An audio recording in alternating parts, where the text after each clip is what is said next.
Hello, जय हिंद दोस्तों। मैं शुभम आपका स्वागत करता हूं आपके अपने इस यूट्यूब चैनल शुभम ई क्लासेस में। आज की क्लास हमारी जनरल साइंस की क्लास होने वाली है और आज की क्लास में हम जनरल साइंस के top 25 very very important question discuss करने वाले हैं, जिनका भी आने वाला आर्मी के एग्ज़ाम है। चाहे आपके एग्ज़ाम आर्मी जीडी है, क्लर्क है, ट्रेड्समैन है, टेक्निकल है, आज की क्लास सभी के लिए समान रूप से महत्वपूर्ण होने वाली है। तो सभी को मेरे साथ साथ अपना टेस्ट लगाना है और देखना है आपके इन 25 क्वेश्चंस में कितने क्वेश्चन राइट होते हैं। चलिए अपनी क्लास स्टार्ट करते हैं। तो देखिएगा, यहाँ पे प्रश्नों की संख्या 25 है और मैं आपको टारगेट दे रहा हूँ 22 क्वेश्चन राइट करने का। पहला क्वेश्चन है आपके सामने स्क्रीन पर, जल्दी से सभी को आंसर करना है। किसी वस्तु के वेग में परिवर्तन की दर को क्या कहते हैं? ऑप्शन आपके सामने है, चाल, त्वरण, कोणीय वेग या फिर वृत्तीय वेग। जल्दी से इस प्रश्न का आंसर दीजिएगा और आंसर मैच करेंगे। अगर आपने ऑप्शन बी को आंसर किया है, त्वरण, आपका आंसर करेक्ट होगा। किसी वस्तु के वेग में परिवर्तन की दर को त्वरण कहा जाता है। और देखिएगा, आज प्रश्नों की लैंग्वेज जो है वो सिर्फ हिंदी रहने वाली है। क्वेश्चन नंबर सेकंड है आपके सामने, नाव से किनारे पर कूदने पर नाव का पीछे की ओर हट जाना उदाहरण है। किसका उदाहरण है? ऑप्शन है अपकेंद्रीय बल, अभिकेंद्रीय बल, ऊर्जा संरक्षण का नियम या फिर न्यूटन का तृतीय नियम। तो आंसर मैच करेंगे। अगर आपने इसका ऑप्शन डी आंसर दिया है, न्यूटन का तृतीय नियम, आपका आंसर करेक्ट होगा। न्यूटन का तृतीय नियम क्या होता है? क्रिया प्रतिक्रिया का उदाहरण है। जैसे रॉकेट का उड़ना हो गया, बंदूक से गोली चलाने पर हाथ का पीछे की ओर झटका आना, ये सभी न्यूटन के तीसरे नियम के उदाहरण हैं। चलिए, क्वेश्चन नंबर थर्ड है आपके सामने स्क्रीन पर, 20 हर्ट्ज से 20,000 हर्ट्ज के बीच की आवृत्ति वाली तरंगों को क्या कहते हैं? ऑप्शन आपके सामने है, जल्दी से आंसर देंगे। अवश्रव्य तरंगे, श्रव्य तरंगे, पराश्रव्य तरंगे या फिर इनमें से कोई नहीं। क्या आंसर कर रहे हो? अगर आप सभी ने इसका ऑप्शन बी को आंसर दिया है, श्रव्य तरंगे, आपका आंसर बिल्कुल करेक्ट होगा। अगर आपको बोलेगा कि 20 हर्ट्ज से कम वाली आवृत्ति तरंगों को क्या कहते हैं, तो अवश्रव्य तरंगे कहते हैं।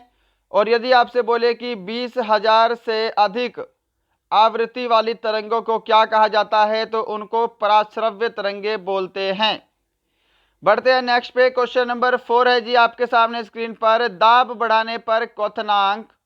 आगे ऑप्शन आपके सामने है, जल्दी से आंसर देने का प्रयास करेंगे।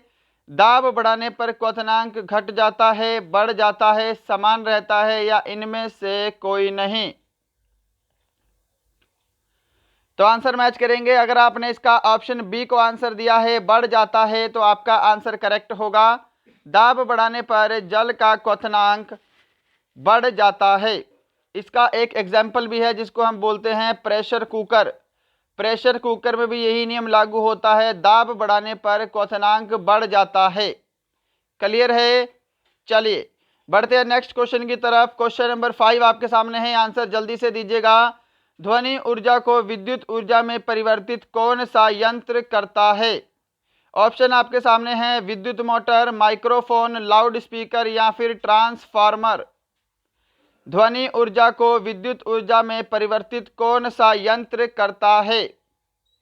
क्या आंसर करोगे? इसका राइट आंसर सभी को ऑप्शन बी करना है, माइक्रोफोन। अगर आप सभी ने माइक्रोफोन आंसर किया है तो आपका आंसर बिल्कुल करेक्ट होगा। क्वेश्चन नंबर 6 है जी आपके सामने, जल्दी से इसका आंसर दे दो। फोटोन की खोज किसने की थी? फोटोन की खोज किसने की? ऑप्शन है, रिटर्न, हेनरी कैवेंडिश, आइंस्टाइन या फिर मैडम क्यूरी। फोटोन की खोज किसने की है? तो आंसर मैच कीजिएगा। अगर आप सभी ने यहाँ पर ऑप्शन सी को आंसर दिया है, आइंस्टाइन, आपका आंसर बिल्कुल करेक्ट होगा। क्वेश्चन नंबर 7 है जी आपके सामने स्क्रीन पर, एक फैदम किसके बराबर होता है? क्वेश्चन वेरी वेरी इंपॉर्टेंट है और विभिन्न परीक्षाओं में बार बार पूछा जा चुका है। एक फैदम किसके बराबर होता है? 8 फीट, 6 फीट, 4 फीट या फिर 11 फीट। तो राइट आंसर मैच करेंगे। अगर आप सभी ने ऑप्शन बी को आंसर दिया है 6 फीट, आपका आंसर बिल्कुल करेक्ट होगा। क्वेश्चन नंबर 8 की तरफ चलते हैं। क्वेश्चन नंबर 8 है आपके सामने, बाईफोकल लेंस का आविष्कार किसने किया था? ऑप्शन है रॉबर्ट बंसेन, मैकमिलन, बेंजामिन फ्रैंकलिन या फिर अलेक्जेंडर फ्लेमिंग। बाईफोकल लेंस का आविष्कार किसने किया? आंसर मैच कीजिएगा। अगर आपने ऑप्शन सी को आंसर दिया है बेंजामिन फ्रैंकलिन, आपका आंसर बिल्कुल करेक्ट होगा। क्वेश्चन नंबर 9 है जी आपके सामने स्क्रीन पर, कौन सी सदिश राशि का उदाहरण है? ऑप्शन आपके सामने है बल, विस्थापन, संवेग या फिर उपरोक्त सभी। तो सदिश राशि का उदाहरण है उपरोक्त सभी। ऑप्शन डी जो है ये आपका बिल्कुल करेक्ट आंसर होगा। क्वेश्चन नंबर 10 है आपके सामने, रक्त का थक्का बनाने में कौन सा विटामिन मदद करता है? आंसर दे दो भाई जल्दी से इस प्रश्न का। तो आंसर मैच करेंगे। अगर आपने इसका ऑप्शन सी आंसर दिया है विटामिन के, आपका आंसर बिल्कुल करेक्ट होगा। विटामिन के ब्लड क्लॉटिंग में वेरी वेरी हेल्पफुल होता है। क्वेश्चन नंबर 11 है आपके सामने स्क्रीन पर, रक्त का शुद्धिकरण कहाँ होता है? जल्दी से आंसर देंगे। ऑप्शन है हृदय, फेफड़े, वृक्क या फिर यकृत। तो रक्त का शुद्धिकरण जो है यह वृक्क में होता है, जिसको इंग्लिश में क्या बोला जाता है? जिसको इंग्लिश में हम किडनी बोलते हैं। रक्त का शुद्धिकरण किडनी में होता है, ये ध्यान रखिएगा। क्वेश्चन नंबर 12 है आपके सामने स्क्रीन पर, पानी से बर्फ बनना कौन सा परिवर्तन है? ऑप्शन है भौतिक परिवर्तन, रासायनिक परिवर्तन, दोनों या इनमें से कोई नहीं। पानी से बर्फ बनना कैसा परिवर्तन है? बिल्कुल राइट आंसर आपका ऑप्शन ए रहेगा। पानी से बर्फ बनना एक भौतिक परिवर्तन का एग्जाम्पल है, फिजिकल चेंज है। क्वेश्चन नंबर 13 है आपके सामने, भारी जल का आणविक सूत्र क्या है? जल्दी से इसका आंसर देंगे और ये वाला प्रश्न लगभग 99% स्टूडेंट का राइट होगा। ऑप्शन ए जिन्होंने आंसर दिया है D2O ड्यूटेरियम ऑक्साइड, आपका आंसर बिल्कुल करेक्ट होगा। क्वेश्चन नंबर 14 है जी आपके सामने, वायु डैश है। वायु क्या है? जल्दी से आंसर देंगे। एक तत्व है, एक यौगिक है, एक मिश्रण है या फिर एक मिश्र धातु है। वायु क्या है? तो देखिएगा, वायु जो है ये विभिन्न गैसों का एक मिश्रण है। ऑप्शन आपका सी बिल्कुल करेक्ट आंसर होगा। क्वेश्चन नंबर 15 डिस्कस कर रहे हैं आपके सामने, किसे सेलेक्ट लाइम कहा जाता है? वेरी वेरी इंपॉर्टेंट क्वेश्चन है। इस क्वेश्चन का आंसर जल्दी से दीजिएगा। किसे सेलेक्ट लाइम भी कहते हैं? तो देखिएगा, सेलेक्ट लाइम बोला जाता है कैल्शियम हाइड्रोक्साइड को। जिन्होंने भी यहाँ पर ऑप्शन सी को आंसर दिया है कैल्शियम हाइड्रोक्साइड, उनका आंसर बिल्कुल करेक्ट होगा। इसका फॉर्मूला भी आप सभी को पता होना चाहिए। फॉर्मूला होता है CaOH2। ध्यान रखिएगा, फॉर्मूला बहुत इंपॉर्टेंट है इसका। और इसको क्या बोला जाता है? इसको बुझा हुआ चूना भी बोलते हैं, ये आपको ध्यान रखना है। बुझा हुआ चूना, राइट। और इसके साथ एक और चीज थी जो मैं आपको बहुत पहले डिस्कस करवा चुका हूं, क्विक लाइम। ये भी एग्जाम में पूछा जाता है, क्विक लाइम क्या है? तो क्विक लाइम के बारे में जल्दी से कुछ कमेंट करेंगे, क्विक लाइम क्या होता है? तो देखिएगा, क्विक लाइम जो है इसको बोलते हैं कैल्शियम ऑक्साइड। इसका सूत्र होता है CaO, कैल्शियम ऑक्साइड। और इसे बिना बुझा हुआ चूना कहा जाता है। बिना बुझा हुआ चूना। क्या सभी को ध्यान रहेगा? ये दोनों क्वेश्चन वेरी वेरी इंपॉर्टेंट है। चलिए क्वेश्चन नंबर 16 की तरफ चलते हैं। क्वेश्चन नंबर 16 है आपके सामने, पीतल बनाने के लिए तांबे में कौन सी धातु मिलाई जाती है? ऑप्शन है एल्यूमिनियम, शीशा, सोना या फिर जिंक। तो देखिएगा, पीतल जो है यह तांबा और जिंक का मिश्रण होता है। ऑप्शन इसका डी जो है ये बिल्कुल करेक्ट आंसर होगा। पीतल में कॉपर और जिंक मिलाया जाता है। क्वेश्चन नंबर 17 है जी आपके सामने, ट्रैकोमा नामक बीमारी शरीर के किस अंग से संबंधित है? ऑप्शन है आंख, कान, नाक या फिर त्वचा। ट्रैकोमा नामक बीमारी शरीर के किस अंग से संबंधित है?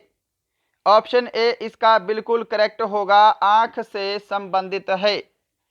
क्वेश्चन नंबर 18 है आपके सामने, मृग तृष्णा बनने का क्या कारण है। जल्दी से इस प्रश्न का आंसर देंगे, मृग तृष्णा बनने का क्या कारण है। तो सही जवाब जिन्होंने भी यहां पर ऑप्शन सी दिया है ऑप्शन बी करेक्ट आंसर होगा, प्रकाश का पूर्ण आंतरिक परावर्तन। प्रकाश का पूर्ण आंतरिक परावर्तन। क्लियर है। चलिए क्वेश्चन नंबर है आपके सामने 19, जल्दी से आंसर देंगे। फोटोग्राफी में मुख्य रंग कौन कौन से होते हैं। क्वेश्चन वेरी वेरी इंपॉर्टेंट है, जल्दी से इस प्रश्न का आंसर दे दो। फोटोग्राफी में जो है, ये ध्यान रखिएगा, प्राथमिक रंगों का प्रयोग किया जाता है। और प्राथमिक रंग कौन से होते हैं, लाल, नीला और हरा। ऑप्शन सी आपका बिल्कुल करेक्ट आंसर होगा। अगर सेशन पसंद आ रहा है तो लाइक शेयर एंड सब्सक्राइब जरूर करेंगे। क्वेश्चन नंबर 20 है आपके सामने, परमाणु रिएक्टर में प्रयुक्त ईंधन क्या है। ऑप्शन है कोयला, पेट्रोल, भारी जल या फिर यूरेनियम। क्या आंसर कर रहे हो। अगर आप सभी ने यहां पर ऑप्शन डी को आंसर दिया है, यूरेनियम, आपका आंसर बिल्कुल करेक्ट होगा।